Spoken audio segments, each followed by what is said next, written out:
സംസ്ഥാനത്ത് വേനൽ മഴ ശക്തമാകുന്നു.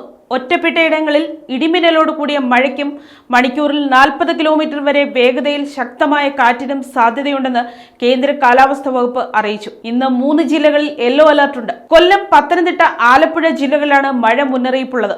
ബംഗാൾ ഉൾക്കടലിൽ ന്യൂനമർദ്ദ സാധ്യതയുള്ളതായി കാലാവസ്ഥാ വകുപ്പ് അറിയിച്ചു. മന്നാർ ഉൾക്കടലിലും അതിനോട് ചേർന്നുള്ള ശ്രീലങ്കയ്ക്കും മുകളിലായി ചക്രവാത ചുഴി നിലനിൽക്കുന്നു.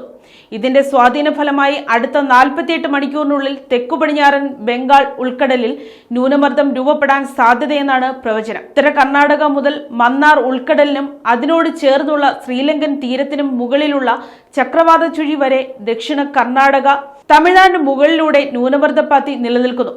ഇതുമൂലം മെയ് 14 വരെ കേരളത്തിൽ ഒറ്റപ്പെട്ടയിടങ്ങളിൽ ശക്തമായ മഴയ്ക്ക് സാധ്യതയുണ്ട്. അടുത്ത 5 ദിവസങ്ങളിൽ കേരളത്തിലും മാഹിയിലും ഒറ്റപ്പെട്ടയിടങ്ങളിൽ ഇടിമിന്നലോടുകൂടിയ മഴയ്ക്കും മണിക്കൂറിൽ 30 മുതൽ 50 കിലോമീറ്റർ വരെ വേഗതയിൽ വീശിയേക്കാവുന്ന ശക്തമായ കാറ്റിനും സാധ്യതയെന്ന് കേന്ദ്ര കാലാവസ്ഥാ വകുപ്പ് അറിയിച്ചു.